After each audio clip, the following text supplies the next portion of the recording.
కృపగల దేవ, గతించిన రాత్రి తండ్రి మీ బిడ్డల ద్వారా సేవకుల ద్వారా మాట్లాడారని విన్నాం. మరికొన్ని సంగతులు కూడా మాతో మాట్లాడండి, బలపరచండి. మా జీవితానికి అవసరమైన సంగతులు మాకు అందించండి. మమ్ములను మీ బిడ్డలను మీ చేతులకు అప్పగించుకుంటూ తండ్రి, మా దౌర్బల్యంలో నుంచి తండ్రి మీకు మొరపెడుతున్నాం దేవా, కృపను చూపిస్తారని కోరుతూ క్రీస్తునామని ప్రార్థన సమర్పిస్తున్నాం తండ్రి. ఆమేన్. త్వరగా కొన్ని విలువైన సంగతులు మనం విందాం. ఇటీవల కాలంలో అనేక ప్రాంతాల్లో చెప్పిన వాక్యాన్ని మీకు చెబుతాను, కొంచెం జాగ్రత్తగా విందాం. యోబు గ్రంథము యోబు గ్రంథము యోబు గ్రంథము 38వ అధ్యాయం. యోబు గ్రంథము 38వ అధ్యాయం సుమారు మొదటి 12 వచనాలు చదువుదాం. అప్పుడు యెహోవా సుడిగాలిలో నుండి ఇలాగన యోబునకు ప్రత్యుత్తరం ఇచ్చెను. జ్ఞానము లేని మాటలు చెప్పి ఆలోచన చెరుపుచున్న వీడెవడు? పౌరుషము తెచ్చుకొని నీ నడుము బిగించుకొనుము, నేను నీకు ప్రశ్న వేయుదు, నీవు దాన్ని నాకు తెలియచెప్పము. నేను భూమికి పునాది వేసినప్పుడు నీవు ఎక్కడ ఉంటివి? నీకు వివేకము కలిగి ఉన్న ఎడల చెప్పుము, నీకు తెలిసిన ఎడల దానికి పరిమాణమును నియమించిన వాడెవడో చెప్పుము. దాని మీద పరిమాణపు కొల వేసిన వాడెవడో చెప్పుము. దాని స్తంభముల పాదులు దేనితో కట్టబడినవో చెప్పుము. ఉదయ నక్షత్రములు ఏకముగా కూడి పాడినప్పుడు దేవదూతలందరూ ఆనందించి జయధ్వనులు చేసినప్పుడు దాని మూలరాతిని వేసిన వాడెవడు? సముద్రము దాని గర్భము నుండి పొర్లు రాగా తలుపుల చేత దాన్ని మూసిన వాడెవడు? నేను మేఘమును దానికి వస్త్రముగాను గాఢాంధకారము దానికి పొత్తుగుడ్డగాను వేసినప్పుడు నీ ఉంటివా? దానికి సరిహద్దు నియమించి దానికి అడ్డగడియలను తలుపులను పెట్టించినప్పుడు నీవు ఇంతవరకే గాని మరికి దగ్గరకు రాకూడదనియు, ఇక్కడనే నీ తరంగముల పొంగు అనుపబడననియు నేను చెప్పినప్పుడు నీ ఉంటివా? అరుణోదయము భూమి దిగంతముల వరకు వ్యాపించినట్లు అది దుష్టులను తనలో ఉండకుండా దులిపివేయినట్లు నీవు ఎప్పుడైనా ఉదయమును కలగచేసితివా?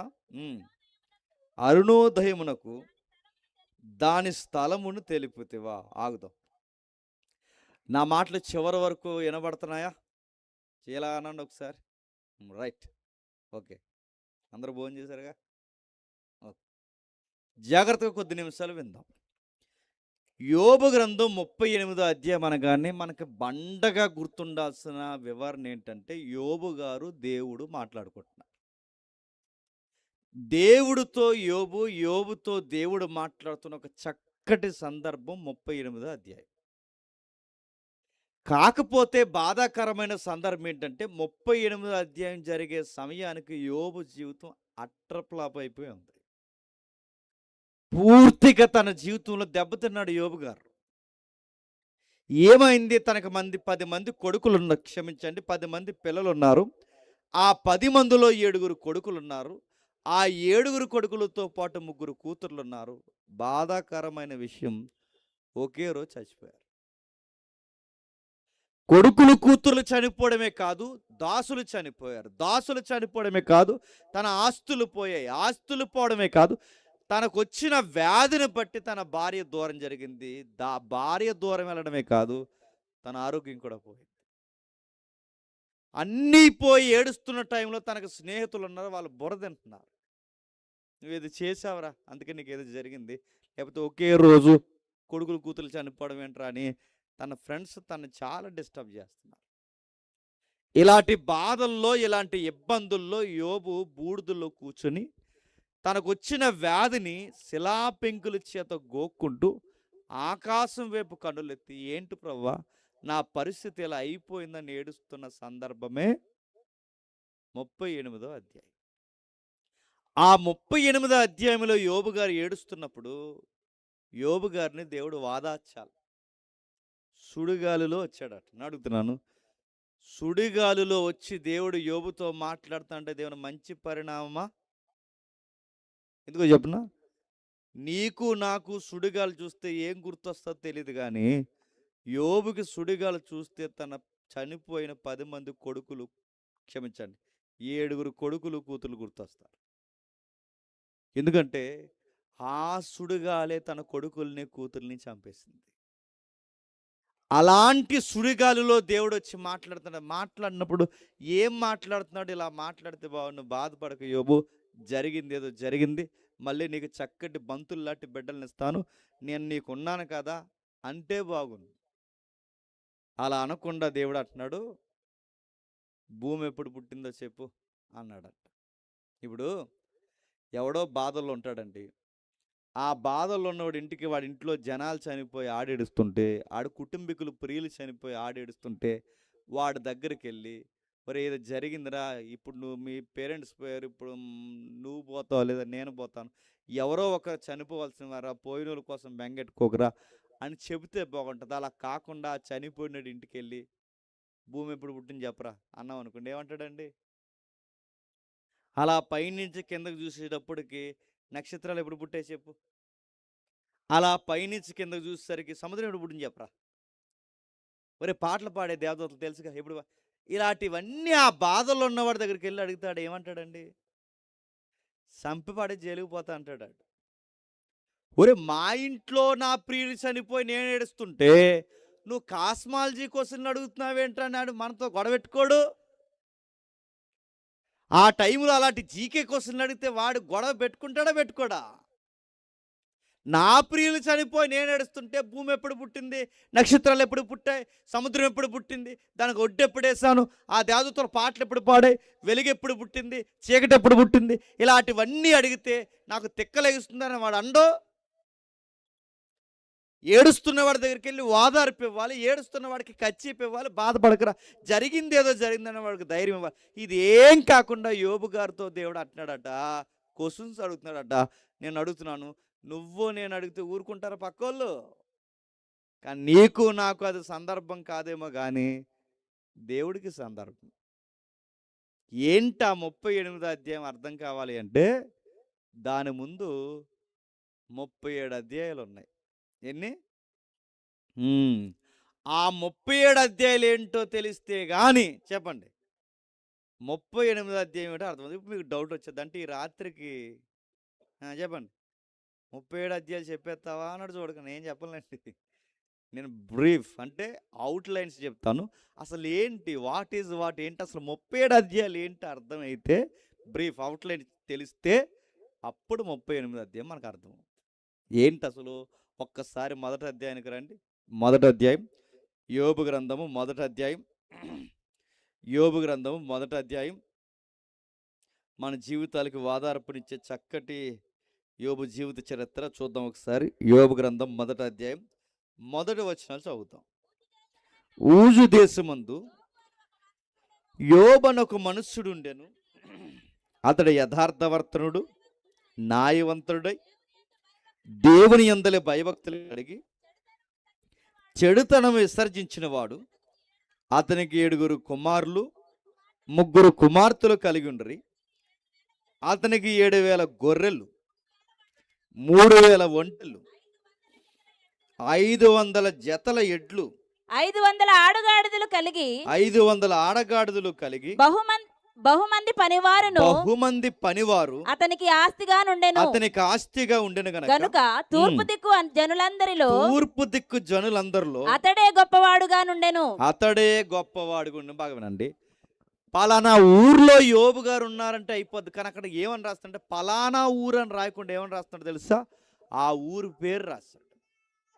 ఊరు పేరు ఎందుకు రాశాడంటే, ఊరుంటే ఊర్లో ఆ మనిషి ఉన్నాడని నిజం. ఆ మనిషి ఉన్నాడన్నది నిజమైతే ఆ మనిషి కష్టాలు పడ్డాడన్నది నిజం. ఆ మనిషి కష్టాలు పడ్డాడన్నది నిజమైతే ఆ మనిషి నమ్మిన దేవుడు కూడా నిజం. అందుకే బైబిల్‌లో ఏది చెప్పబడినా దానికి ఎవిడెన్స్ ఉంటది. సాక్ష్యాలు ఉంటాయి. ఇప్పుడు ఊజు దేశం అంట. ఊజ్ అంటే ప్రెజెంట్ ఈ ఏరియా ఎక్కడుందంటే present Muscat, Abu Dhabi, Dubai, Arabia ఎడారి అని మనం చదువుకుంటున్నామే. ఆ Gulf area Kuwait, Muscat, Abu Dhabi ఈ ప్రాంతాల్లో అరేబియా ఎడారులు ఉంటాయి. ఆ ఏరియాలో ఒక భాగమే ఊజు. మస్కట్‌కి దగ్గరగా ఉంటుంది. ఆ ఏరియాలో ఉన్న అంటే ఆ ఏరియా ఉందంటే యోబు ఉన్నాడని నిజం. యోబు ఉన్నాడంటే యోబు నమ్మిన దేవుడు కూడా ఉన్నాడని నిజం. ఇవన్నీ నిజాలంటే బైబిల్ ఏది అభూత కల్పన కల్పించిన కథలు ఎవరో ఊహించిన పిట్ట కథలు బైబిల్లో లేవు. జరిగిన చరిత్రలో ఉన్నాయి. యోబు అనే వ్యక్తి నిజంగానే ఈ భూమి మీద చాలా శ్రమలు పడ్డాడు. ఆయన పడిన శ్రమల గురించి రాస్తున్నాడు చూడండి. తూర్పు దిక్కు జనులందరూ అతనంత గొప్పోళ్ళుడట. అతనికి 7,000 గొర్రెలు, 3,000 ఒంటెలు. అతను ఆయనకి 7,000 గొర్రెలు, 3,000 ఒంటెలు. 3,000 ఒంటెలు అంటే మాటలా? అప్పుడప్పుడు మీరు గమనించట్లేదు, బెంజ్ కార్లు, ఆడి కార్లు అంటారు తెలుసుగా. ఆ రోజుల్లో ఎడారి కార్లు ఏంటో తెలుసా? ఒంట్లు. ఎడారి వాహనాలు అంటారు. ఎడారిలో వాహనం వెళ్ళాలంటే ఒక ఒంటెని మెయింటైన్ చేయాలంటే ఎంత కష్టమో తెలుసా? వాడు మేపు చూడండి తెలుస్తుంది. ఒక ఒంటికి నీళ్ళట్టాలని నడుము పడిపోద్ది, అన్ని నీళ్ళు తాగుతుంది అది. అలాంటిది ఎడారి వాహనాలు ఏంటో తెలుసా? ఒంట్లు. 3,000 ఒంటెలు మెయింటైన్ చేస్తారంటే మాటలా? గొర్రెలు మెయింటైన్ చేస్తుంటే పాడి పశువులు ఉన్నాయి ఆయనకి వందల గాడిదలు ఉన్నాయట. ఎంతమంది బహుమంది పనివారు ఉన్నారట. ఎంత గొప్పోడంటే తూర్పు దేశాల్లో ఆయనకన్నా డబ్బున్నవాడు ఇంకెవరూ లేరంట. మళ్ళీ ఒకసారి మీకు చెప్తాను, జాతకం వినండి. తూర్పు దేశాల్లో ఆయనకి అంత డబ్బు ఉన్నవాడు లేడంటే తూర్పు దేశాలని ఏంటంటారు చెప్పండి? ఇప్పుడు మీ ఊరికి తూర్పేది చెప్పండి. ఏటమ్మా మీ ఊరు తూర్పేటు? మేము పెద్ద ఇంటర్నేషనల్ కోసం ఏం అడగాలి చెప్పండి? మీ ఊరికి తూర్పేటు చెప్పండి. ఏది? ఇదా ఇదా ఇదా లేదా మీ ఊరికి తూర్పు చెప్పండి మరి. ఏది? ఇదా అని అడుగుతాను. ఇది తూర్పు అని ఎలా అంటున్నారు చెప్పండి? ఇది తూర్పు అని ఎలా అంటున్నారు? సూర్యుడు ఉదయిస్తాడు. మీ బొంద. మళ్ళీ అడిగితే చెప్పండి. ఇది తూర్పు అని ఎలా అంటున్నారు?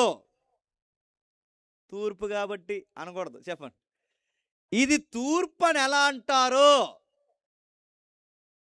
ఇప్పుడు చెప్తాను వినండి. ఏదన్నా తూర్పు అంటే సూర్యుడు అవ్వదు. ఎందుకంటే మీరు అలా స్పేస్లోకి వెళ్ళారనుకోండి, మీరు ఎటు చూసినా సూర్యుడు ఉంటాడు. ఇది తూర్పు పరమణం అంటే స్పేస్లో చెప్పలేం. ఇది తూర్పు పరమణం అంటే ఎక్కడ చెప్పగలం? ల్యాండ్ మీద ఉంటే చెప్పంటే ఇది తూర్పు పరమణం చెప్పాలంటే ఒక ల్యాండ్ మార్క్ ఉండాలి. అంటే ఇది తూర్పు అన్నామంటే దేనికి తూర్పు? మీ ఊరికి తూర్పు. మీ ఊరు ల్యాండ్ మార్క్. మళ్ళీ అర్థమవుతున్నాయా? నేను తూర్పు అనాలంటే నేను నిలబడింది ఒక ల్యాండ్ మార్క్. అంటే ఈ ల్యాండ్ మార్క్ ఉంటేనే ఇది తూర్పు పరమడ.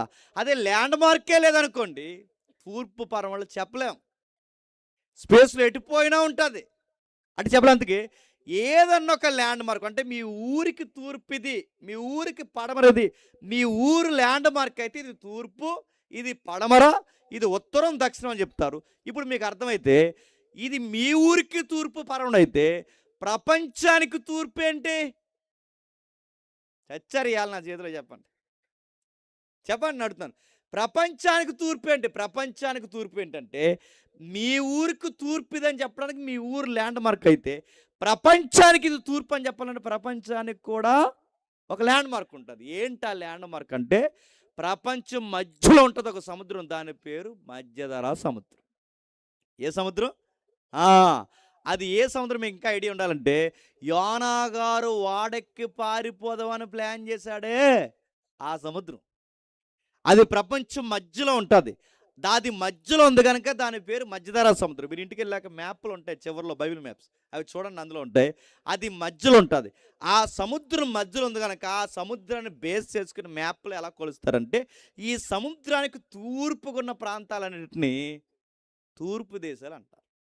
ఈ సముద్రానికి పరమడుకున్న ప్రాంతాలన్నింటినీ పరమడు అంటే అక్కడ తీర ప్రాంతం మొదలుకొని మధ్యధరా సముద్రం తీర ప్రాంతం మొదలుకొని మన బంగాళాఖాతం మీకు దగ్గరలో నరసాపురం ఎక్కడ ఉంది సముద్రం, అదే కదా ఉంది.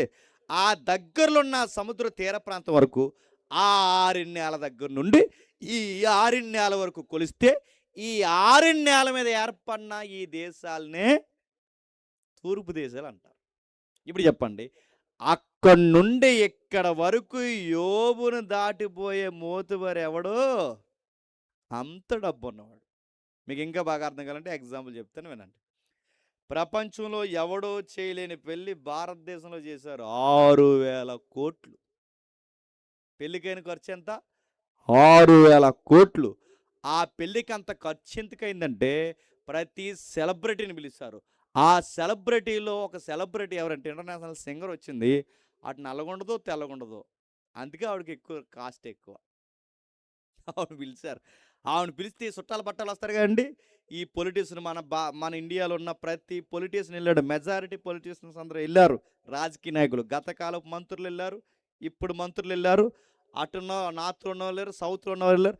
అందరు రాజకీయ నాయకులు వెళ్ళారు, ముఖ్యమంత్రులు వెళ్ళారు, ఇంకా ఇంకా సెలబ్రిటీలు వచ్చారు. షారుఖ్ ఖాన్, సల్మాన్ ఖాన్, అమీర్ ఖాన్, ఆ ఖాన్, ఈ ఖాన్లందరూ వెళ్ళి ఆ పెళ్ళికి బ్యాండ్ కొట్టారు.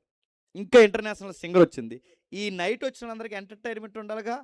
ఆ నైట్ సింగింగ్ చేయడానికి ఆవిడకి 1 నైట్ సింగింగ్కి 30 కోట్లు. ఎందుకు అర్థం కాకుండా పడుతుంది, అందుకే 30 కోట్లు. పల్సుకున్న డ్రెస్ వేసుకుంది. 30 కోట్లు. ఆవిడకి 30 కోట్లు. రాత్రి ఒక పాటలు పాడడానికి 30 కోట్లు. ఆ పెళ్ళికి వచ్చిన వాళ్ళందరికీ మీరు గుర్తుపెట్టుకోండి, బంగారం కార్డులు అంటే ఇస్తారుగా, ఆహ్వాన కార్డు, బంగారం కార్డులు ఇచ్చారు. ఆ పెళ్ళికి వచ్చిన సెలబ్రిటీలకి జ్ఞాపకార్థపు గిఫ్ట్గా వాచ్ ఇచ్చారు. ఆ వాచ్ కాస్ట్ 2 కోట్లు.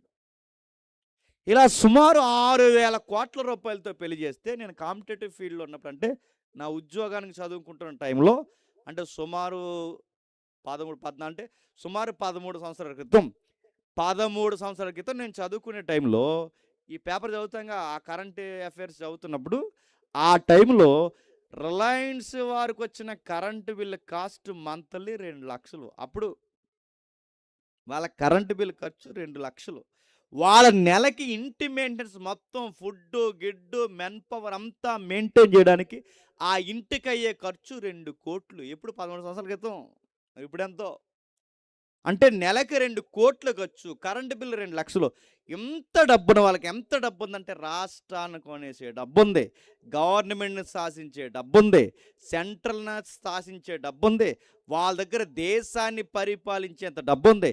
అంత డబ్బు వాళ్ళకుంటే ఇలాంటి రిలయన్స్ అంబానీలు 100 మంది ఉంటే ఆ 100 మందిని దాటినోడే యోబు. గుర్తుపెట్టుకోండి, అంత డబ్బున్నవాడు. అంటే ఇలాంటి రిలయన్స్ అంబానీలు 100 మంది కలిపిన యోబు ముందు ఎందుకు పనికిరారు. అంత డబ్బున్నవాడు.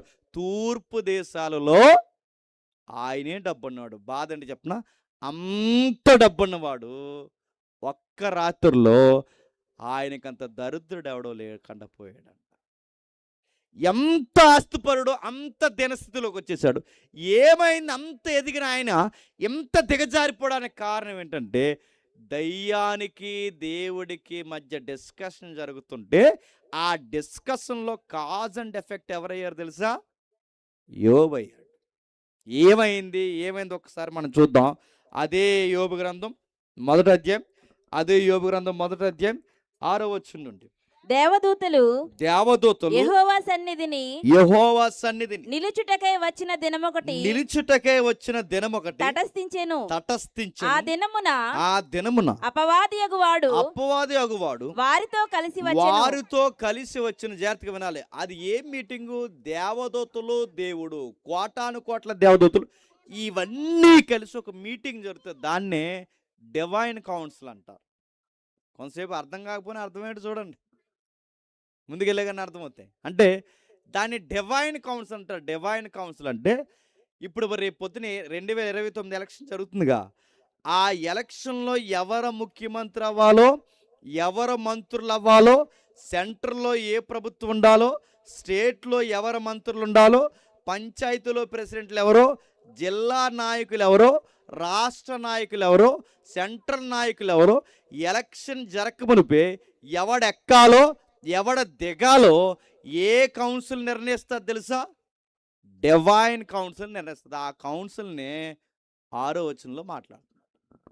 నా మాట అదేంటంటే అక్కడ దేవుడు అధికార పక్షంలో కూర్చుంటాడు, ప్రతిపక్షంలో అపవాది కూర్చుంటుంది. ఈ రెండిటి మధ్య వాదోపాదం జరుగుతాయి. ఎవడెక్కాలో ఎవడ దిగాలో దేవుడు ముందే నిర్ణయిస్తాడు. ఎవరు గెలవాలో ఎవరు వాడాలో దేవుడు ముందే నిర్ణయం. దానియేలులో ఒక మాట ఉంటుంది, రాజుల్ని ఎక్కించువాడు ఆయనే, రాజుల్ని దించువాడు ఆయనే, మనుషుల హృదయాలు రాజుల హృదయాలు నీటి కాలువలో తిప్పువాడు ఆయనే, పంచాయతీలు ఎవరుండాలో సెంటర్లో ఎవరుండాలో ఆయనే నిర్ణయిస్తారు. మీరు అనుకుంటారు మరి ఇలాంటోళ్ళు వచ్చారేటండి మమ్మల్ని బాధ పెట్టాలంటే, మనం కుదురలేకపోతే అలాంటోళ్ళు వస్తారు. ఏం కుదురలేదంటే మీరు చెప్తున్నాను, భక్తి ఉందా, విశ్వాసం ఉందా, బాధ్యత ఉందా? సంఘాల్లో గొడవలు పెట్టుకుంటున్నారు. దేనికి గొడవలు అంటే, పాస్టర్ గారు అంటే పెద్దలకు పడదు, పెద్దలంటే పాస్టర్ గారు పడదు. మన క్రిస్మస్లో గొడవలు వచ్చినాయి. ఏం గొడవలు వచ్చినాయి అంటే, క్రిస్మస్ కేక్ కట్ చేశారంట పాస్టర్ గారు. కేక్ ఏ చేతితో పట్టుకుంటారండి? ఈ చేతితో పట్టుకోరు కదా, ఈ చేతితో పట్టుకున్నారు. ఈ మొక్క తీసి ఈ క్రిస్మస్ కేకు ఇటువైపు ఉన్న వాళ్ళు, మరి కుడివైపు ఉన్న వాళ్ళు పెడతారా కుడి చేతితో పట్టుకున్నప్పుడు? ఈ కుడివైపు ఉన్న వాళ్ళకి పాస్టర్ గారు పెడితే ఇటువైపు ఉన్న పెద్దలందరూ దిగిరిపోయారు. ఎందుకంటే ముందాలు కట్టారుగా, ఎట్టండి అన్నారు.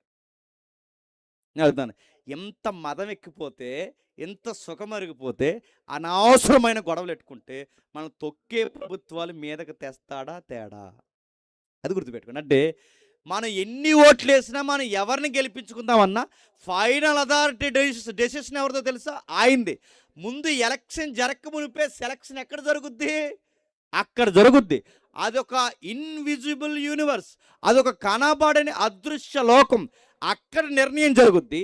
అక్కడ నిర్ణయంలో ప్రతిపక్షవాదాలు ఎవడుంటాడంటే అపవాది ఉంటాడు. అపవాది అంటేనే ప్రతిపక్షం, ప్రతిపక్షం అంటేనే అపవాది అంటేనే ఏదో ఒక అపనింద మోపడం. ప్రతిపక్ష పనేటి ఏదో ఒక నింద మోపడమే. అది మంచి అయినా ఎత్తి మాట్లాడమే, చెడైనా ఎత్తి మాట్లాడడం. అపవాది గడి పనేటి ఏదో ఒక అపనింద వేయడం. ఆ అపనిందలు వేయడానికి ఆడు వచ్చాడు. ఆ కౌన్సిల్లోకి వస్తే యెహోవా అడిగాడు, నువ్వు ఎక్కడి నుండి వచ్చితివి అని వాడిని అడగగా, అపవాది భూమి మీద అటు ఇటు తిరుగులాడుచు, భూమి మీద ఇటు అటు తిరుగులాడుచు, అందులో సంచరించుచు వచ్చిందని ఇటు అటు తిరుగులాడుచు. బాగానండి, సాతానుగాడు వర్క్ ఏంటి చెప్పాలి? అటు ఇటు తిరగడం. ఇప్పుడు చెప్పండి, సాతానుగాడికి ఏరొక పని లేదా? లేదు. ఆడు అటు చెప్పండి ఇటు తిరుగుతాడు. ఇప్పుడు చెప్పండి, సాతానుగాడి పని అటు ఇటు తిరగడం అంటే, మరి మన ఈదులో కుర్రోళ్ళు కూడా చాలామంది అటు ఇటు తిరుగుతున్నారు. వీళ్ళు ఎవరు బ్యాచ్ అన్నమాట? ముఖ్యాంశాలు మరోసారి. ఆడతాలికే వీడికి అమ్మ భయం ఉండదు, నాన్న భయం ఉండదు, చదువా పాయ, టాలెంటా లేదు. వీడికి ఏమొచ్చారంటే వీడికి ఏం రాదు. ఆ ఇదిలో తిరుగుతాడు, ఈ ఇదిలో తిరుగుతాడు, అలా ఎందుకు అలా తిరుగుతాడు? ఆడికి దయ్యం పట్టింది ఎదవకి. ఆడికి పనా పాట అని అడుగుతున్నాను. ఆడి బండి తోలే విధానం కానీ, తిరిగే విధానం కానీ, వాడి వాకింగ్ స్టైల్ కానీ, మీరు ఎప్పుడైనా ఒక ₹10 పనికొస్తాడా? ఒక టాలెంట్ ఉందా? వాళ్ళ అయ్యికి ఏమన్నా కాలు చెయ్య వంగుతాడు, దేనికన్నా పనికొస్తాడా? తిని దున్నపోతుల్లో తిరుగుతున్నాడు అడుగుతున్నాను. దేనికన్నా పనికొస్తారని అడుగుతున్నాను. ఏ కనీసం ఓటు ఉండదు, ఓటేసిన దేనికి వేయాలో, ఏ ప్రభుత్వం ఎన్నిక చేయాలో తెలియదు, ఏం తెలియదు. మరి దేనికి పనికొస్తారంటే, ఆ బస్సు వెళ్తుందంట, స్కూల్ బస్సు, కాలేజీ బస్సు, దాని వెనకాల పొంది దేనికి ప్యాచీలు ఎత్తావు వెనకాల? దేనికి వెళ్తున్నావు? స్కూల్ వదిలేటయ్యానికి స్కూల్ గేట్ ముందు నిలబడ్డాడట, కాలేజ్ వదిలేటానికి కాలేజ్ గేట్ మీద నిలబడ్డాడట. దేనికి? సెక్యూరిటీ చేస్తున్నావా? దేని అడుగుతున్నాను? సిగ్గుండాలని అడుగుతున్నాను. మగపిల్లాడే పుట్టాక ఖాళీగా పోతున్నాడు, సిగ్గుండాలి. మగపిల్లోడంటే పని ఉండాలి, చేతిలో టాలెంట్, చదువైనా ఉండాలి, టాలెంట్ అయినా ఉండాలి. ఏమీ లేకుండా అటు ఇటు తిరుగుతున్నావంటే, ఎంతీగా తిరిగేవాడిని దేవుడు పట్టుకుంటాడు లేదో నాకు తెలియదు, కానీ ఆడు పట్టుకుంటాడు. ఎవరు చెప్పండి? ఆడి పనే అది. నేను మళ్ళీ చెప్తున్నాను, ఎంటీ మైండ్ డెవిల్స్ ఫ్యాక్టరీ అన్నారంటే ఖాళీగున్న వాడి యొక్క హృదయము దయ్యాల కర్మాకరం అవుద్ది. పని ఉండాలి.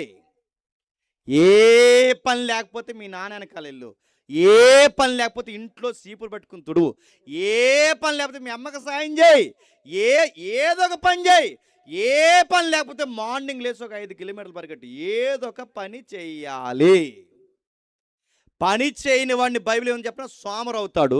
సోమరి దేనికి పనికి వస్తాడు చెప్పిన సింపురు గుడ్లకు పనికొస్తాడు అని. ఈ ఆడపిల్లలకు బుద్ధి లేదు.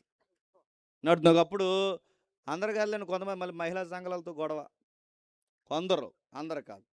నేను అడుగుతున్నాను, ఈ ఆడపిల్లలకు బుద్ధి లేదు. ఎందుకు చెప్పిన, ఒకప్పుడు ఏమైనా ఇష్టపడితే అమ్మా నాన్న అన్ని బ్యాగులు పని వేస్తాడా, పనికి వస్తాడా, పని చేస్తాడా, రూపాయి సంపాదిస్తాడా, పిల్లని బాగా చూస్తాడా, ఒక బట్ట కొనగలడా, ఫుడ్ కొనగలడా అన్ని చూసారు. ఇప్పుడు ఆడో ఖాళీ, ఆ ఖాళీగా ఉన్న ఆ గాలి అదవకి ఇదో ఈదురు గాలి, వీళ్ళిద్దరు కలుపుతారు సుడిగాలి.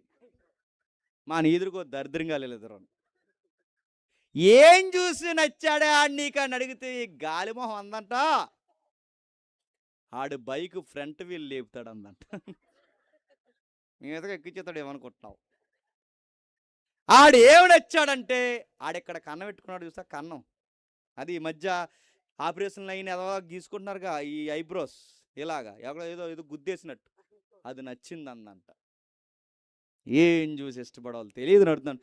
ఇన్స్టాల్లో ఎదవ పోజులు అన్నీ చూస్తున్నారు. ఇన్స్టాలో పోజులు ఏంటండి, మెచ్యూర్ అయిన అమ్మాయిని కూర్చోబెడతారు చూసారా, అదే ఆ చాప మీద మెచ్యూర్ అయిన అమ్మాయిని కూర్చోబెడతారు. అలా కూర్చుంటాడండి నైట్లు రోడ్డు మీద. అదో ఫోటో ఇలాగా, అదో ఫోటో ఇదో ఫోటో, ఈ ఫోటోలన్నీ ఇన్స్టా అప్లోడ్ చేస్తే ఆ ఫోటోలు చూసి పడిపోయిందట ఈ గాలి. నడుతున్నారు, బుద్ధి ఉందా. ఆడ పూరి వండాడు, బయటికి పోతే పూరి నడుతున్నాను, బజ్జీ వండాడు, ఇడ్లీ పెట్టలేడాడు. నువ్వు ఈ రంగులు చూసి లైకులు డిస్లైకులు కామెంట్లు పెడితే ఆడ రూపాయి పంట నడుతాను. లవ్ అని పరిగెట్టిన ఏ చెల్లైనా అక్క అయినా అందరూ చెప్తాను, మీరు పరిగెట్టారు. ఇది రంగులు ఇప్పుడు బాగానే ఉంటాయి, కానీ బయటికి పోయి 100 రూపాయలు సంపాదించాలంటే మీ ఇద్దరు పూరీలు అమ్ముకోవడానికి కూడా పనికిరారు. నేను మళ్ళీ చెప్తాను, అటు ఇటు తిరిగేవాడు చాలా డేంజర్ గాడు. ఖాళీ ఉంటారు. క్రైమ్ రేట్ ఎలా పెరుగుతుందో తెలుసా, నేర ప్రభుత్వం ఎలా పెరుగుతుందో తెలుసా, ఖాళీగా ఉన్న వాళ్ళే తప్పులు చేస్తారు. వాళ్ళ అమ్మ అడగదు వాడిని, వాళ్ళ నాన్న అడగడు వాడిని, ఆ ఊర్లో పెద్దలు అడగ. మరి ఆ గెలిచిన నెంబర్ ఏమైపోయాడో నాకు తెలియదు, ఆ గెలిచిన పంచాయతీ ప్రెసిడెంట్ ఏమైపోయాడో నాకు తెలియదు. వీళ్ళెవ్వరు వచ్చి అంటారు ఏమని, మా బండి చెప్పండి, మా నీ బండి నేస్తమైతే మీ ఇంట్లో తోలుకోండి, నీ బండి నేస్తుంది మీ ఇంట్లో తోలుకోండి. రోడ్డు మీద ఎవరు నన్ను గుద్దితే ఎవడ పూచే. మా బావ ఉన్నాడు, మా మామయ్య, మా మామయ్యకు ఒక అందమైన కొడుకున్నాడు, బాగుండేవాడు, చక్కగా ఉంటాడు, బాగా చదువుతాడు, చక్కటి కుర్రోడు. వాడు పెట్రోల్ కోసం బయటకు వెళ్తే గాలి ఒకడు వచ్చి గుద్దేసాడండి. ఆడికి ఈ పైన పెంకి ఎగిరిపోయింది, మైండ్ అంతా బయటకు. కొన్ని నెలల కోమాలు ఉండిపోయాడు. ఆ కొన్ని నెలల కోమలు ఆ పెంకి తీసి ఇక్కడ పెట్టారు. ఆడ అందమంతా పోయింది, వాడు చదువంతా పోయింది, చివరికి ఆడి మెమొరీ అంతా పోయింది. అంత అందగాడు చదువు ఉన్నవాడు ఈరోజు ఎలా ఇప్పుడు చంటి పిల్లల గతం మర్చిపోయాడు. నేను మళ్ళీ మాట్లాడుతున్నాను, ఈదిలో పెద్దలు ఎవరో నాకు తెలియదు, కానీ ఇక్కడ పంచాయతీ ప్రెసిడెంట్ నెంబర్లు ఎవరో నాకు తెలియదు, కానీ ఏ ఎదవైనా 60 స్పీడు లోపు లేడో, లేదా 20 స్పీడు దాటి 50 దాటి 5 స్పీడ్ కొట్టాడో మీకు చర్యలు తీసుకున్న హక్కు ఉంది. ఆ బండి సీజ్ చేసి పడేస్తారు, కానీ మీరు అడగాలి. పిల్లను గుద్దినా పెద్దోళ్ళని గుద్దినా ఏమవుతుంది చెప్పండి, అటు ఇటు తిరుగుతున్న వీళ్ళకి పనేటి. నడుతున్నాను, ఇంత అర్జెంటుగా పోవడానికి ఏమన్నా మోడీ గారు ఫోన్ చేశారు ఇడికి, అంత అర్జెంటుగా ఎందుకు వెళ్తాడు వీడికి పని ఎట్టి. ఇప్పుడు బార్డర్లో ఏమైనా యుద్ధం చేయడానికి వెళ్తాడు, దేనికి వీడికి అర్జెంట్. అలా పోతాడు, ఇలా పోతాడు, అలా తిరుగుతాడు, ఆ ఈదులోకి వెళ్తాడు, నడుతాడు. అంత పనులు నీకేమున్నాయి.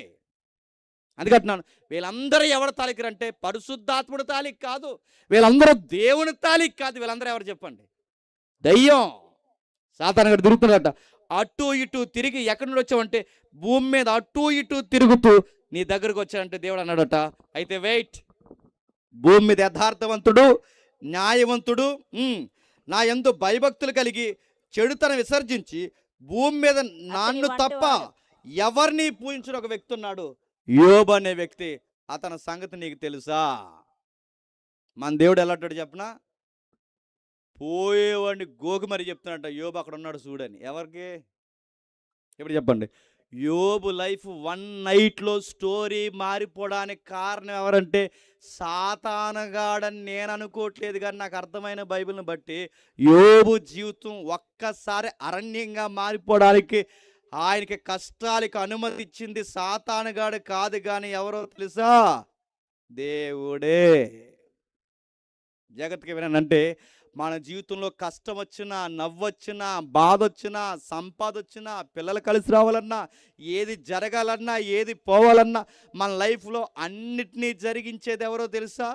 దేవుడే.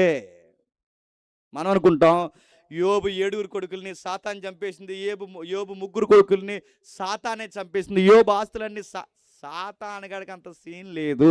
ఆయన పర్మిషన్ ఇవ్వకపోతే ఆడేమీ చెయ్యలేడు. బైబిల్ ఒక మాట ఉంది, ఆయన సెలవు లేనిదే తల వెంట్రుకల్లో ఒక ఎంట్రుకైన రాలదు. మరి బట్టపురవ సంగతి ఏంటని అడగండి, అది వేరు. ఆయన అంటే ముఖ్యమైన ఉద్దేశం ఏంటంటే ఆయన సెలవు లేకుండా ఏది మన లైఫ్లో ఏది రావాలన్నా, ఏది పోవాలన్నా ఆయన పర్మిషన్ ఇవ్వాలి. ఇప్పుడు యోబు జీవితంలో జరుగుతుంది. ఏం జరిగింది? అన్నీ పోయాయి. ఒకరెనకాల ఒకరు అందరూ వచ్చి, అయ్యా కొడుకులు చనిపోయారు, కూతురు చనిపోయారు, ఆస్తులు పోయాయి, పశువులు చనిపోయాయి, అన్నీ పోయాయని చెప్తే అప్పుడు సాతాను కూడా ఒక మాట అన్నాడు. ఏమంటున్నాడు తెలుసా? యోబు ఊరకే నీ యందు భయభక్తులు కలిగి ఉన్నాడా? యోబు ఊరకే నీ యందు విశ్వాసం ఉంచాడా? యోబుకి పట్టిందల్లా బంగారం చేస్తున్నావు. యోబే కాదు, మనుషులు నీ యందు నమ్మిక ఎందుకు ఉంచుతారు? నువ్వేదో ఒకటి ఇస్తేనే నమ్ముతారు, ఏమి ఇవ్వకపోతే నమ్మరు. అంటే సాతాను గారికి జనాల నాడి తెలుసా తెలీదా? తెలుసు. వాడు ఏమంటున్నాడు తెలుసా? దేవుడికే సవాలు ఇసిరే మాట అంటారు. ఈ జనాలని నేను నమ్మాలి అంటే నువ్వు దేవుడిగా ఏదో ఒకటి వాళ్ళకి చెయ్యాలి. నువ్వేమి చేయకపోతే వాళ్ళు నిన్ను నమ్మరు. ఇప్పుడు చెప్పండి, ఇది నిజమా అబద్ధమా? నిజమే. ఇప్పుడు ఈ సభలో 1000 ఉన్నారు, 2000 మంది ఉన్నారో నాకు తెలియదు, కానీ ఇందులో సగానికి సగం పైనే ఎందుకు యేసుప్రభు నమ్మారంటే కారణం ఏంటి చెప్పనా? భూమి వస్తుందని, ఇల్లు వస్తుందని, పిల్లలకి పెళ్ళిళ్ళు అవుతాయని, జబ్బులు తగ్గుతాయని, ఈ దేవుడిని నమ్ముకుంటే ఏదో ఒక పని ఎందుకు నమ్ముతాం తప్ప దేవుడిని దేవుడిగా నమ్ముతామా? అందుకే కొంతమంది సంఘాలు మారిపోతుంటారు, సిగ్గులేని వాళ్ళు. వాళ్ళ సంఘం మారిపోతారు. ఎలా మారిపోతారు తెలుసా? అరే ఇక్కడ నీకు పని అవ్వట్లేదు కనుక 3 రోజులు ఉపవాసం ఉన్నా, అక్కడికి వెళ్దాం రారంటారు. అక్కడ ఏంటంటే అక్కడ 3 వారాలు వెళ్తే పని అయిపోద్దిరా అన్నారంట. అక్కడ కాదురా అక్కడికి వెళ్తే 7 వారాలు పని అవుతుంటే 7 వారాలు పోయారట. 7 కాదురా 14 అంటే 14 వారాలు. అంటే ఇంకా ఈ సంఘం కాదంటే ఆ సంఘానికి పోతారు, ఆ సంఘం కాదంటే అంటే వీళ్ళకి సిగ్గు లేదు. ఏ సంఘానికైనా పోతారు. ఎందుకు పోతారంటే వాళ్ళకి పని అవ్వడమే. నేను అడుగుతున్నాను, ఈ సంఘం కదంటే ఆ సంఘానికి పోయావు, ఆ సంఘం కదంటే ఆ సంఘానికి పోయావు. రేపు పొద్దున ఎవడో గాలిద వస్తాడు, వచ్చేలా అంటాడు. ఏమంటాడు తెలుసా? మరి ఇంక ఈ దేవుడు కదరా, ఇంకో దేవుడు నమ్ముకోరా, నీకు పని అవుద్ది, ఆపద మొక్కు దేవుడు ఉన్నాడంటే వెళ్ళిపోతావా? సంఘాలు మార్చినోడు దేవుడిని మార్చవా? జనాలు ఎలాంటి వాళ్ళు చెప్పినా పని అవ్వడం కావాలి. ఏదో ఒక పని అయితే దేవుడిని వదిలేస్తారా? వదిలేరా? వదిలేస్తారని అడుగుతున్నాను. వాళ్ళకి పని అవ్వాలి. ఈ దేవుడైతే ఏంటి, ఆ దేవత ఏంటి, ఏదో ఒకటి పని అవుతుంటే దేవుడిని మార్చేస్తారు. అందుకే సాతానుగాడు అంటున్నాడు, యోబు ఎందుకు నమ్ముకుంచాడు? వ్యవసాయం చేస్తే వ్యవసాయాన్ని దీవించావు, బిడ్డలను కంటే బిడ్డలను దీవించావు, ఆరోగ్యం దీవించావు, భార్యని దీవించావు, కుటుంబాన్ని దీవించావు, గొడ్డు గోద అన్నిటినీ దీవించావు. నిన్ను నమ్మకపోతే ఎవరిని నమ్ముతుంటే దేవుడు అన్నాడు, వీటిని బట్టి నమ్ముతున్నాడు నువ్వు అంటున్నావు కనుక అన్నీ తీసేస్తున్నాను అన్నాడు. తీసిన తర్వాత యోబు ఏమంటున్నాడు? సాతాను కాడికి గోవ గుయ్యమని పోయి ఒక మాట అన్నాడు. ఏమని? 20 వచనంలో త్వరగా.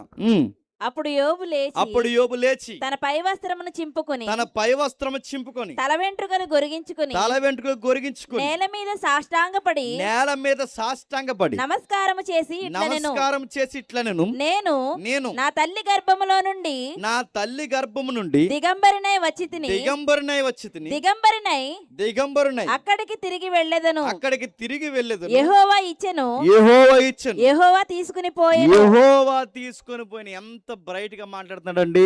యెహోవా ఇచ్చాడు, యెహోవా తీసుకుని పోయాడు. ఇప్పుడు ఈ టైంలో నేను ఏం చేస్తానంటే ఆయనకి వర్షిప్ చేస్తా అన్నాడు. ఇప్పుడు చెప్పండి, వర్షిప్ అంటే చెప్పినా వచ్చినప్పుడే కాదు, చెప్పండి పోయినప్పుడు కూడా చేయాలి. ఈ రోజుల్లో వర్షిప్ ఏంటి చెప్పినా లాస్ట్లో మ్యూజిక్ పెంచేయడమే. అందుకే ఆ ప్యాడ్ బ్రదర్ దగ్గరికి వెళ్ళి ఒక ఆయన ఇలా ఏదిక మీద ఉంటారుగా, ఆ ఏదిక మీద ఉంటే ఒక ఆయన వర్షిప్ చేస్తున్నాడు, స్తుతి స్తుతి స్తుతి స్తుతి స్తుతి స్తుతి కొట్టు, స్తుతి స్తుతి స్తుతి స్తుతి అంటే ఆ ప్యాడ్ ఆయనకి సరిగా వచ్చి కొట్టుకో అన్నాడు. వర్షిప్ అంటే మ్యూజిక్ పెంచాడు కదరా అయ్యా, చెప్పండి.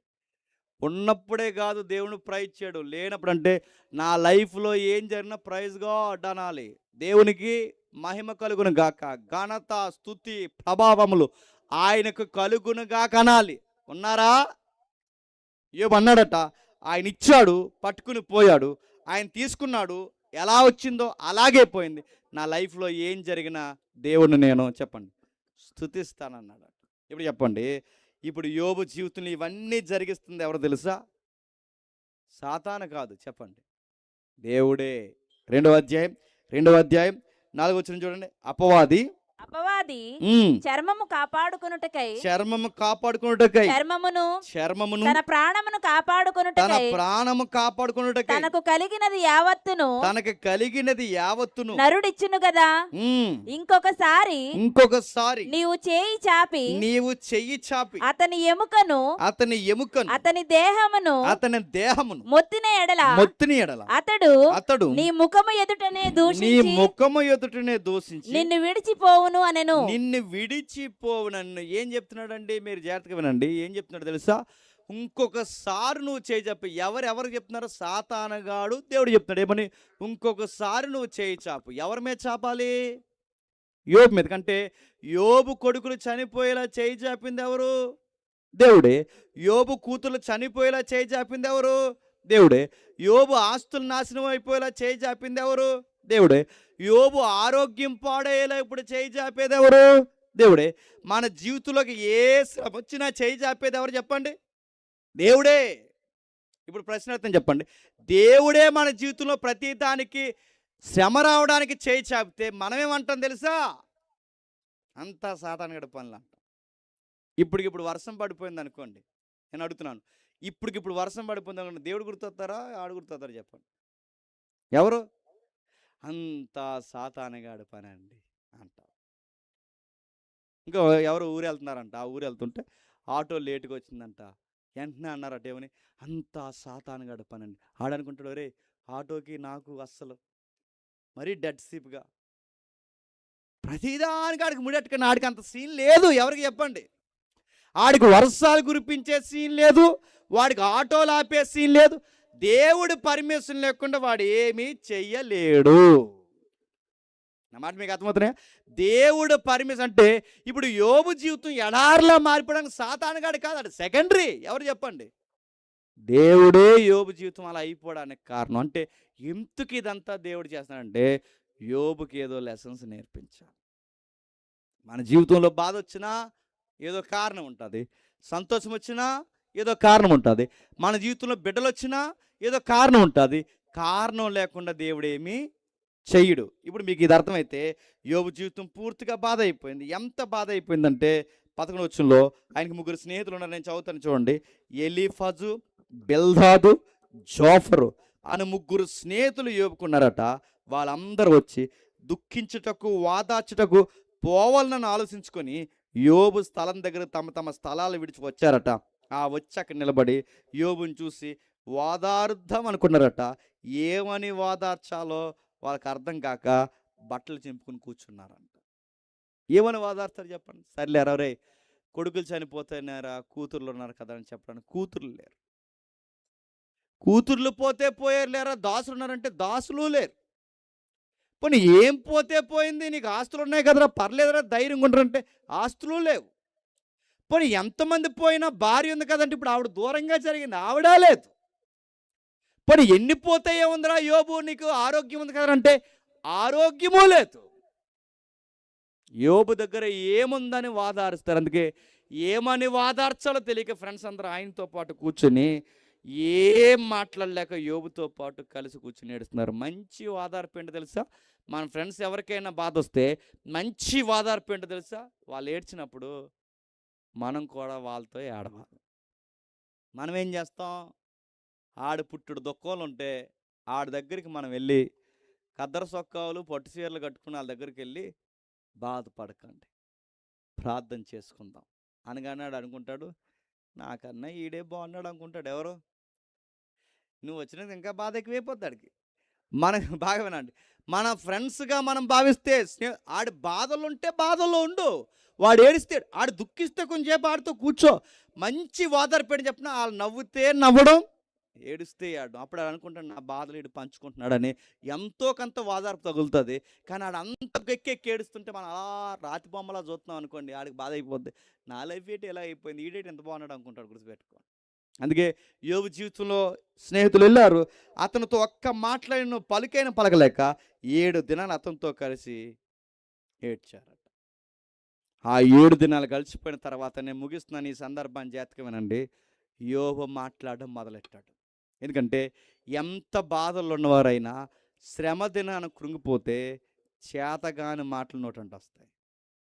యోబు జీవితంలో కూడా చేతగాని మాటలు వస్తున్నాయి. ఆ మాటలు ఏంటో తెలుసా? 3వ అధ్యాయం 1వ వచనంలో, తర్వాత యోబు మాట్లాడి మొదలుపెట్టి తాను పుట్టిన దినాన్ని శపించుకును.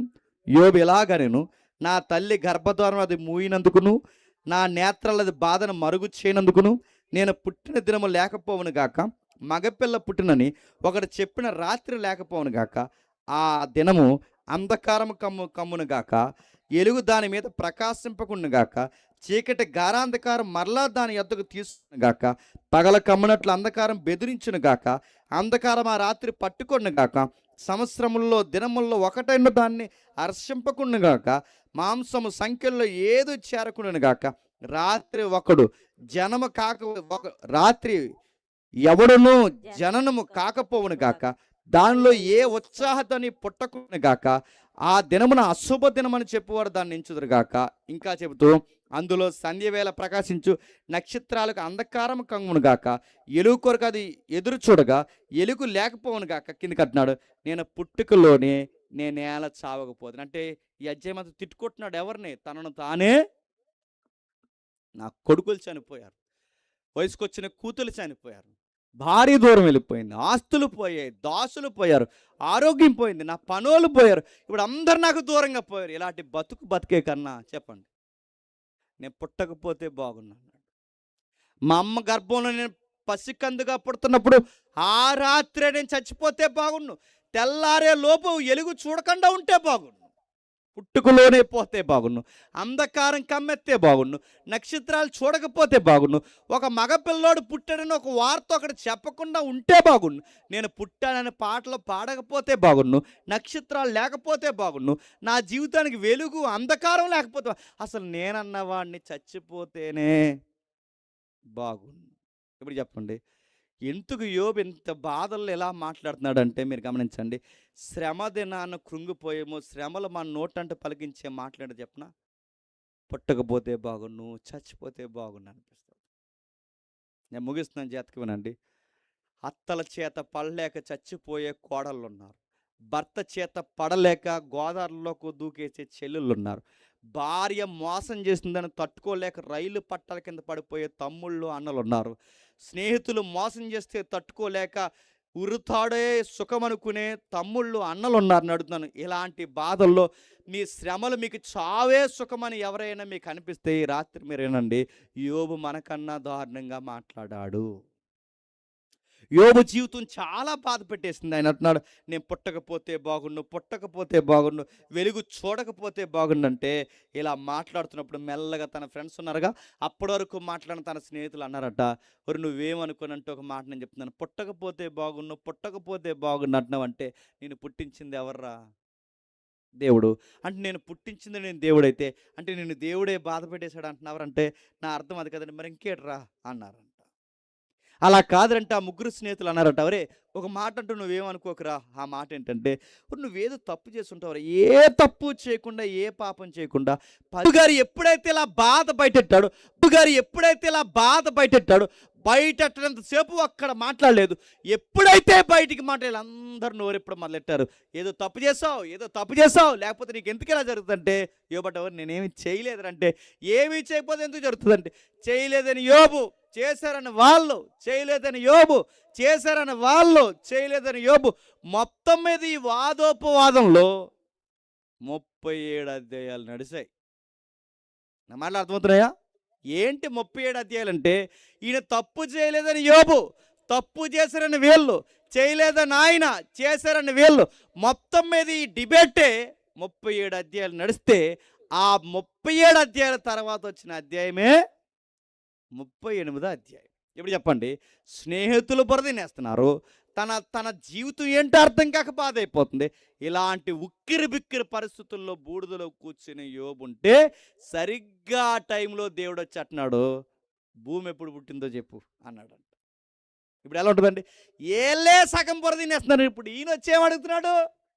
నక్షత్రాలు ఎప్పుడు పుట్టాయి, భూమి ఎప్పుడు పుట్టింది, అది ఎప్పుడు పుట్టింది, సముద్రం ఎప్పుడు పుట్టిందంటే ఇప్పటికే పుట్టకపోతే బాగుండు అంటున్నాడు. ఇంక ఈ క్వశ్చన్లు అడిగితే ఇంకేమంటాడండి? మొత్తానికి ఆయనకి ఎలా ఉంటుంది చెప్పండి? అలాంటి కండిషన్లో యోబు ఉన్నాడు. ఎందుకు యోబుని దేవుడు ఎలా ప్రశ్నిస్తున్నాడంటే, యోబు ఒక మాట అన్నాడంటే ఏంటో తెలుసా? ఒకసారి మనం చూద్దాం. 19వ అధ్యాయం త్వరగా ముగిద్దాం. 19వ అధ్యాయం, యోబు గ్రంథం 19వ అధ్యాయం మొదలు వచ్చినట్టు. అంతలో యోబు ఇలాగ ప్రత్యుత్తరం ఇచ్చను, ఎన్నాళ్ళు మీరు నన్ను బాధింతురు, ఎన్నాళ్ళు నా స్నేహితులుగా మీరు మాటల చేత నన్ను నలగొట్టెదరు, 10 మార్లు మీరు నన్ను నిందించి 10 మార్లు మీరు నన్ను నిందించారు, సిగ్గులేక మీరు నన్ను బాధించెదరు. నేను తప్పు చేసిన ఎడల నా తప్పు నా మీదకే వచ్చును కదా. మిమ్మును మీరు నా మీద సరిగ్గా సమయం చూసుకుని, ఎందుకంటే ఇప్పుడు నాకు బాధలు ఉన్నాయి కాబట్టి నేను పాపని అయిపోయాను, ఇప్పుడు మీకు మేలు జరుగుతుంది కాబట్టి మీరు పుణ్యాత్ములు అయిపోయారు. నేను బాధ ఉంటే నేను పోతాను, నేను తప్పు చేస్తే నేను పోతాను. ఈ టైంలో నేను పుణ్యాత్ముడినో పాపాత్ముడు మీరు ఎందుకు మాట్లాడుతున్నారా అని అడుగుతున్నాడు. ఎవరిని? తన ఫ్రెండ్స్ని. నన్ను ఎందుకు ఎంత బాధపడుతున్నాను ఆయన అంటే, అప్పుడు ఆయన అంటున్నాడు చూడండి, అలా మాట్లాడుతూ తన ఫ్రెండ్స్తో ఆర్గ్యుమెంట్ పెరిగిపోయి బాధ ఎక్కువైపోయి, అలాగైతే దేవుడు నాకు అన్యాయం చేసిననియు తన వలలో నన్ను పక్షిలాగా చిక్కించుకున్నానియు మీరు తెలుసుకున్నంటే ఆయన కోపంలో ఏమంటాడు తెలుసా? దేవుడే నాకు అన్యాయం చేసిన. ఈ మాట యోబు అనొచ్చా? ఇప్పుడు చెప్పండి, యోబు గారి నోట బాధ వస్తే ఇలాంటి మాట వస్తాదన్న సంగతి భవిష్యత్ తిరిగిన దేవుడికి ముందే తెలిసి యోబు జీవితంలోకి దేవుడు ఏం తెచ్చాడు తెలుసా? శ్రమలు తీసుకొచ్చాడు. గుర్తుపెట్టుకోండి, ఆయనకి ముందే తెలుసు. యోబే కాదు, నువ్వైనా నేనైనా ఏదన్నా ఊగిసలాట జరిగిందో మనకు అనిపిస్తుంది, చేతగాని మాటలు మాట్లాడతాం. అప్పులైతే చచ్చిపోయే వాళ్ళు ఉన్నారు, బాధలు వస్తే చనిపోయే వాళ్ళు ఉన్నారు, తట్టుకోలేక చనిపోయే వాళ్ళు ఉన్నారు. నలుగురు మన కోసం మాట్లాడుకుంటే బెంగెట్టేసుకునే వాళ్ళు ఉన్నారు. దేనికి బెంగెట్టుకోవడం? వాగే వాళ్ళు వాగనే, ఏడ్చే వాళ్ళని ఏడనే, అప్పుల వాళ్ళని అడగనే, ఎన్నన్నా జరగనాయి. కానీ మన దగ్గర దేవుడు చూస్తే చెప్పిన, నువ్వు కృంగిపోకో. బాగున్నప్పుడు ఎంత స్ట్రాంగ్ ఉన్నావో, బాలేనప్పుడు లూజు మాటలు మాట్లాడావో ఈ సమాజం నిన్ను బతకనివ్వదు. ఈ లెసన్ ఎవరు నేర్చుకోవాలి చెప్పండి? యోబు గారు నేర్చుకోవాలి. యోబు గారు నేర్చుకోవాలి కనుకే ఈ కష్టాల మార్గం గుండా నడిపిస్తూ ఏం మాట్లాడుతున్నా? 38వ అధ్యాయం తీయండి, ముగిద్దాం. 38వ అధ్యాయం, అదే యోబు గ్రంథం 38వ అధ్యాయం, అదే యోబు గ్రంథం 38 మొదలు వచ్చి నుండి. అప్పుడు యెహోవా సుడిగాల్లో ఉండి ఇలాగ ప్రత్యుత్తరం ఇచ్చును, జ్ఞానం లేని మాటలు చెప్పి ఆలోచన చెరుపుచున్న వీడెవడు? పౌరుషము తెచ్చుకొని నీ నడుము బిగించుకొని అడుగుతున్నాను. జ్ఞానము లేని మాటలు చెప్పి నిన్ను చెడగొడుతున్న వీడెవరు? వీళ్ళెవరు? వాళ్ళేదో అంటే కృంగిపోతావా? వాళ్ళు ఏదో మాట్లాడుకుంటే బెంగెట్టేసుకుంటావా? శ్రమలు వస్తే పుట్టకపోతే బాగుండంటావా? యోబో లేచి చెప్పండి, పౌరుషం తెచ్చుకో. యోబుకే కాదు, నీకు నాకు చెప్తున్నాడు, శ్రమలు వస్తే భయపడకండి, పౌరుషంగా ఉండండి. లింగులింగమని 10th రాశారట, ఒక సబ్జెక్ట్ ఆగిపోయిందంట, చచ్చిపోయింది అంటున్నాడు. సిగ్గులేదు అని అడుగుతున్నాను. ఆగిపోతే మళ్ళీ రాస్తావు 2 నెలలు పోయాక. ఇది అవ్వకపోతే మళ్ళీ రాస్తావు. కాంపిటేటివ్ పోయిందంట, బెంగడేసుకున్నారట, ఇది కాబట్టి మళ్ళీ రాస్తావు. వ్యవసాయం పండకపోతే చచ్చిపోతారు, భర్త ఏమనంటే చనిపోతారు, భార్య మోసం చేస్తే పోతుంది, తన జీవితం తను పాడు పోద్ది. రోడ్డు మీద కుక్కల దగ్గర ఎవడో పొమ్మను, అంతేకాదు దానికోసం చనిపోవడం దేనికి? జ్వరం వస్తే బెంగడేసుకుంటావు, ఏదన్నా బెంగడేసుకుంటావు. డాక్టర్ గారు ఏమన్నా సీటు పొడవగా రాస్తే బెంగడేసుకుంటావు. కరోనా టైంలో కరోనా వచ్చిన దానికన్నా కరోనా లక్షణాలు ఉన్నాయో అంటే చచ్చిపోయారు అంతే. ఇంకా అన్నీ భయమని అడుగుతున్నాను. దేవుని పిల్లలు మొండి గట్టాలు అన్నే వాగుతారు, వాగనే ఏడనే అడుగుతున్నాను. ఇలా ఎంత వాగినా దేవుడు మనం నిలబెడితే చెప్పండి, తల వెంట్రుకల్లో ఎంట్రు కూడా వాగేవాడిని వాగనే, సోషల్ మీడియా నా మీద పెట్టుకొని అప్పులో అన్నే ఇలా వాగుతారు, వాగనే, జబ్బ రానే, శ్రమ రానే, ఇంత మండుగా ఉండాలి. ఇది లేకపోతే నేను చెప్తున్నాను, దేవుడు మన వెనకాల కార్యాలు చేయాలంటే మొండిగా నిలబడాలి. అందుకే దేవుడు అంటాడు, నువ్వు లేచి పౌరుషం తెచ్చుకో. నేను కార్యము చెయ్యాలి అంటే పౌరుషం తెచ్చుకొని నిలబడు. నువ్వు నిలబడకపోతే నేను ఏ కార్యము చేయలేను.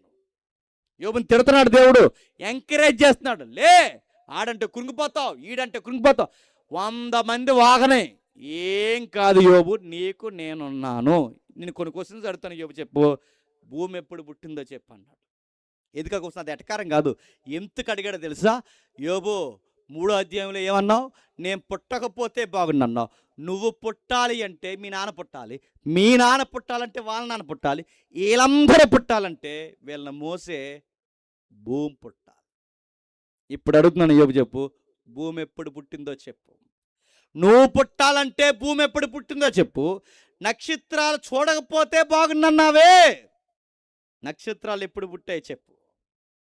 నేను పుట్టినప్పుడు పాటలు పాడకపోతే బాగున్నావే, ఆ 3వ అధ్యాయంలో దేవదూతలు ఫస్ట్ సాంగ్ ఎప్పుడు పాడాయో చెప్పు. నేను ఏ చీకటిని చూడకపోతే బాగున్నావే, అంధకారం ఎప్పుడు పుట్టిందో చెప్పు. వెలుగు ఎప్పుడు పుట్టిందో చెప్పు. రోజు ఎప్పుడు వచ్చిందో చెప్పు. సముద్రం ఎక్కడి వరకు వచ్చిందో చెప్పు. ఇవన్నీ ఎందుకు జరుగుతున్నాయో చెప్పు. చెప్పు చెప్పు అని ఎందుకంటే చెప్పినా నువ్వు చెప్పలేవు. భూమి ఎప్పుడు పుట్టిందో నువ్వు చెప్పలేదు, ఎందుకంటే అప్పటికి నువ్వు పుట్టలేదు. నక్షత్రాలు ఎప్పుడు పుట్టినాయో చెప్పు, అవి నువ్వు చెప్పలేదు, ఎందుకంటే అప్పటికి నువ్వు పుట్టలేదు. నక్షత్రాలు పుట్టినప్పుడు నువ్వు లేవు, భూమి పుట్టినప్పుడు నువ్వు లేవు, మీ నాన్న లేరు, ఇవేవి పుట్టినప్పుడు నువ్వు లేవు. కానీ భూమి పుట్టక ముందే ఉన్నది ఎవరు తెలుసా? నేనున్నాను యోబు. ముగిస్తున్నాను జాతకమేనండి. భూమి పుట్టినప్పుడు నువ్వు లేవు, నేనున్నాను, నిన్నున్నాను, నేడున్నాను, రేపుంటాను. నువ్వు నా వైపు చూస్తే సదాకాలము నీతో నేనుంటాను. లేచి చెప్పండి, పరుసం తెచ్చుకో. వాడేదన్నాడు, ఈడేదన్నాడు, ఈ కష్టం వచ్చింది, బిడ్డలు పోయారు, ఇన్ని జరిగాయని కృంగిపోయావు. శ్రమ దినమును కృంగిన ఎడలా చెప్పండి బంతిలా లేవాలలే. నేను ఎంత ఊరేగిస్తారో అంత వ్యతిరేకంగా నువ్వు నిలబడు, ఎంత ఎక్కిరిస్తారో అంత ఎక్కిరించిన వారు సిగ్గుపడేంతగా నిలబడు. అంత సిగ్గుపడేలా నేను అంత ఎత్తుకు నిన్ను హెచ్చించాలి అంటే నువ్వు ధైర్యంతో నిలబడాలి.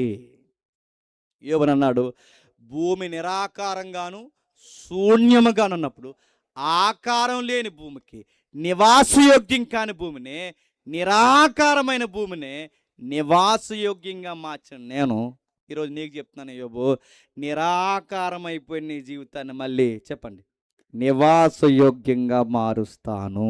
నువ్వు టెన్షన్ అవ్వకు. నీ పిక్చర్లో నుంచి సొసైటీని చూడకు. నేను చూపిస్తున్న బిగ్ పిక్చర్ ఏదైతే ఉందో, నేను చెప్తున్నాను యూనివర్స్ని అలా చూడు. నేను చెప్తున్న ఏదైతుందో ఆ ఇమేజ్లో చూడు. అది నీకు అర్థమైతే ఈ కష్టాలే కాదు, భూమి మీద నువ్వు అక్కడే ఉన్నావా, నీకన్నా ఘోరంగా బాధలు పడే వాళ్ళు ఉన్నారు. శ్రమలు మనకన్నా ఘోరంగా అనుభవించే వాళ్ళు ఉన్నారు. మందే జీవితం కాదు, ఇలాంటి బాధలన్నింటినీ మోస్తున్నది ఏంటి చెప్పండి? భూమి. ఆ భూమిని మోస్తున్నది ఎవరో తెలుసా? నేను నడిపిస్తున్నాను యోబు. దెబ్బకు యోబుకి జ్ఞానోదయం అయ్యి ఏమంటున్నాడు చూడండి, ముగిద్దాం. 42వ అధ్యాయం చివరి 42 మొదలు వచ్చును. అప్పుడు యోబునకు యెహోవానకు ఇలాగ ప్రత్యుత్తరం ఇచ్చును. చదవండి. నీవు సమస్త క్రియలు చేయగలవనియు నీవు ఉద్దేశించినది ఏది నిష్ఫలము కానేరదనియు నేను ఇప్పుడు తెలుసుకుంటా. నాకు ఇప్పుడు అర్థమవుతుంది ప్రభువా, నువ్వు నా పట్ల కొన్ని ఉద్దేశాలు కలిగి ఉన్నావు.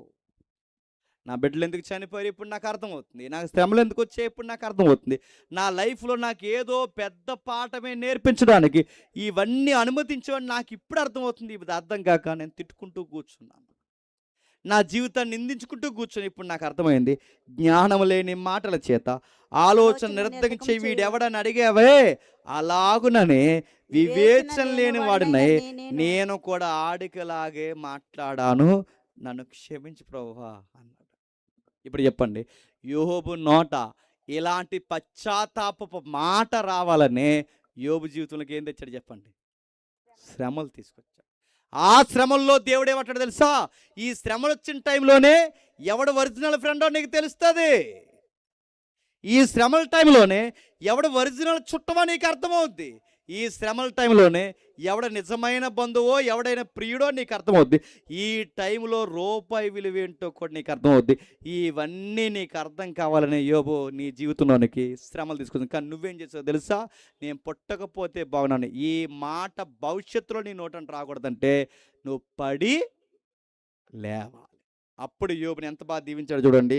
అది యోబు 42వ అధ్యాయం 10వ వచనంలో, మరి యోబు తన స్నేహితుల నిమిత్తము అని చెబుతూ రెండో మాటలు, మరియు యోబునకు పూర్వము కలిగిన దానికంటే రెండంతలు అధికముగా యెహోవాకు తెచ్చి. ఇప్పుడు చెప్పండి, ఒకప్పుడు ఇది పడిపోక మునుపు తూర్పు దేశాల్లో గొప్పవాడు, ఇప్పుడు పరమట దేశాల్లో కూడా ఈయన గొప్పవాడు. రెండింతలు గొప్పలంటే ఒకప్పుడు పడిపోయాడు, అయిపోయింది లైఫ్ అనుకున్నారు. ఇప్పుడు ఏంటో తెలుసా? అంతకన్నా గొప్పగా ఆశీర్వాదకరంగా యోబు మారిపోయాడు. ఇప్పుడు నేను చెప్తున్నాను, నిన్ను నన్ను దేవుడు లేవనెత్తాలంటే సూత్రం ఏంటి చెప్పినా నేను మళ్ళీ చెప్తున్నాను, భయపడిపోకండి ప్రతిదానికి. వాళ్ళు మా కోసం అన్నే వాగే వాళ్ళు వాగని, తిట్టుకునే వాళ్ళు తిట్టుకొని, ఎవడెన్నన్నా చేసే దేవుడు మనకు చేయకుండా ఉండడు. ఆశీర్వదించే దేవుడు ఆయన ఆశీర్వాదాలు ఎవడు అడ్డుకోలేడు. నువ్వు వీళ్ళని చూసి ఎందుకు టెన్షన్ అవుతున్నావు? లేదండి మా గురించి బ్యాడ్గా కామెంట్లు పెడుతున్నా, పెట్టుకొని అడుగుతుంది. ఇదేమైనా పెద్ద ఇంటర్నేషనల్ ప్లాట్ఫామ్ ఇది? ఈరోజు పొగుడుతారు, రేపు తిడతారు, మళ్ళీ పొగుడుతారు. ఈ జనాల మాటలు మనకు అవసరమా? ఓసన్నా అని అరిశారు. ఆ ఓసన్నా అరిసిన వారే సిలువేమో. ఆ మాటలు ఏమైనా ఆయన పట్టించుకున్నాడా? నేను ఒక్క మాట చెప్పి నేను ముగిస్తాను. యోబు బాధ నీకు ఎంత భయపెట్టేస్తే, యోబుకి అది పోతే మళ్ళీ రెండింతలు వచ్చాయి. కానీ జీవితంలో ఎప్పుడూ సుఖపడిన యోబు కన్నా ఘోరంగా బాధ అనిపించిన భూమి మీద ఒకే ఒక వ్యక్తి ప్రభు అయిన యేసుక్రీస్తు వారు. ఆయన ఎలా ఉన్నాడు తెలుసా? శరీరధారి ఉన్న దినముల్లో మహారోదనతోను కన్నీళ్ళతో, అంటే ఆయనకి భూమి మీద ఉన్నప్పుడు యోబుకి కొంతకాలం కాకపోయినా కొంతకాలమైన ఉపశమనం వచ్చింది. యోబు జీవితానికి, యేసుప్రభు జీవితానికి బతుకున్నంత కాలం ఎప్పుడైనా సుఖపడ్డాడా? నేను అడుగుతున్నాను. యోబు కష్టాల ముందు మన కష్టాలే కాదు, యేసుప్రభు ముందు అసలు యోబు జీవితం కష్టాలే కాదు. అడుగుతున్నాను, అసలు యేసుప్రభు పడిన బాధల ముందు మన బాధలే కాదు. ఈ బాధలకే నువ్వు ఇలా అయిపోతే, యేసుప్రభుని ఆడవాళ్ళందరూ చూస్తుండగా, స్త్రీలందరూ చూస్తుండగా వస్త్రహీనుడిగా చేసి ఆయన సిలువేశారు. ఇంతకన్నా అవమానాలు మనకు జరిగాయా? నలుగురిని నిలబెట్టి ముసుకేసి ఒకడు గుద్దేసి అన్నాడట, నేను గుద్దినవాడు నువ్వు దేవుడు అయితే ఎవడు గుద్దాడు చెప్పు అన్నారంట. ముఖం మీద ఉమ్మేశారట, ఘోరంగా అవమానించారట. దాహం వేస్తుంది, చనిపోయే ముందు నీళ్ళు ఇవ్వండి అని అడిగితే చేదు, అంటే వాళ్ళకి బ్రాందీ ఆ రోజుల్లో చేదు ద్రాక్షరసం మద్యం దాగన్నారంట. ఎంత బాధలు ఎవడన్నా అనిపించాడు. అందుకే నీకు ఎప్పుడన్నా బాధ అనిపిస్తే, జీవితంలో కష్టం అనిపిస్తే ఒక్కసారి కలవరి గిరివైపు చూడు. ఆ కష్టాల ముందు మన కష్టాలే కాదు. నీకు దేవుని ప్రేమ అంటే అర్థం కావాలంటే మళ్ళీ కలవరి గిరివైపుకే చూడు. ఆ ప్రేమ ముందు ఈ లోకంలో ఉన్న ఏ ప్రేమలు నిజమైన ప్రేమలో అదందుకే యోబు లైఫ్ ఏం చూపిస్తుందంటే, యోబు జీవితం ఎంత కష్టంగా అనిపిస్తే అంతలా ఎలా తట్టుకున్నాడంటే, ఎబ్రీ గ్రంథకర్త అంటాడు, విశ్వాసానికి కర్తయు దాన్ని కొనసాగించువాడైనా యేసు వైపు చూస్తుంటే, యోబైనా మోసే అయినా నువ్వైనా నేనైనా మనం బలం తెచ్చి ఒక కర్త ఉన్నాడు, ఆయన పేరు ప్రభు అయిన యేసుక్రీస్తు. నేను మళ్ళీ చెప్తున్నాను, బిడ్డలు బాధ పెట్టినా, రోగాలు వచ్చినా, అప్పులైనా, వ్యవసాయంలో నష్టపోయినా ఏం కాదు. మళ్ళీ లేవనెత్తబడాలంటే సూత్రం ఒకటే, ధైర్యంగా ఉండండి. ఈ టైంలో బాధలు ఎక్కువైపోయి అమ్మో ఇంక నాకు బతకాలనిపించట్లేదంటే ఇది ఎలా ఉంటుందో చెప్పనా? ముళ్ళ తుప్పల్లో పడిపోయామనుకోండి, ఎగ్జామ్ చెప్పి ముగిస్తాం. ముళ్ళ తుప్పల్లో పడిపోయామనుకోండి, ముళ్ళ తుప్పల్లో పడిపోయినప్పుడు ఇంకొకడు వచ్చి మనల్ని తీసేవారు రాంగా మనం ఉండాలని దేవుడు చెప్పండి ఇవన్నీ జరిగిస్తాడు. ఈ లోపల నువ్వు కంగారు అయిపోయి పురుగుల మందు ఎక్కడుంది చెప్పండి, ఎక్కడుంది? అక్కడ ఉంది, వెళ్ళి తాగి. ఎక్కడుంది? నేను తట్టుకోలేకపోతున్నాను, ఈడెంత దెబ్బ వేసాడు ఏంటి అని అడుగుతాను. యేసుప్రభుకి ఎంతకన్నా ఘోరంగా దెబ్బ వేసాడు ఆ ఇస్కరియోతు యోధ. ఏమైపోయిందని అడుగుతున్నాను. ధైర్యంగా ఉండండి. ఆయన యందు నమ్మిక ఉంచిన వారిని సిగ్గుపడినవాడు. ఈరోజు కాకపోయినా, రేపు కాకపోయినా, ఎప్పుడు కాకపోయినా బూడిదకు బ్రతిగా చెప్పండి పూదండను మనకు అనుగ్రహిస్తాడు. దేవుడు మీ కష్టాల కన్నీళ్ళ నుంచి లేవనెత్తునుగాక. Amen, amen, amen. ప్రార్థన చేసుకుందాం. ప్రేమగల తండ్రి, కృపగల దేవ, ఆలస్యమైన విలువైన సంగతులు విన్నారు. ఎవరికి ఈ సంగతులు అర్థమైన నాకు తెలియదు తండ్రి. నిజమే తండ్రి, మీరు మా జీవితాల్లో కార్యం జరిగించాలి అంటే ముందు మేము నిలబడాలి. యోబు జీవితంలో నిలబడేంత వరకు కార్యం జరగలేదు తండ్రి. చక్కటి మాటలు విన్నారు, ఆస్వాదించండి తండ్రి. వారి జీవితాల్లో ధైర్యము, విశ్వాసము అనుగ్రహించండి. అలాగే తండ్రి, నడిపిస్తున్న అధ్యక్షుల వారిని, వేదిక మీద ఉన్న సేవకుల్ని, ప్రతి ఒక్కరిని బలపరుస్తారని కోరుతూ, మమ్మల్ని సతులుగా భావించి మా మీద చెడ్డ మాటలు పలికి మమ్మల్ని లేనిపోయిన నిందలేసిన తండ్రి సహోదరుని కూడా దీవిస్తారని కోరుతూ, మమ్మలను మీ బిడ్డలను అందరినీ మీ చేతులకు అప్పగిస్తూ క్రీస్తు నామని ప్రార్థన సమర్పిస్తున్నాం తండ్రి. ఆమేన్. ఆమేన్. ఆమేన్.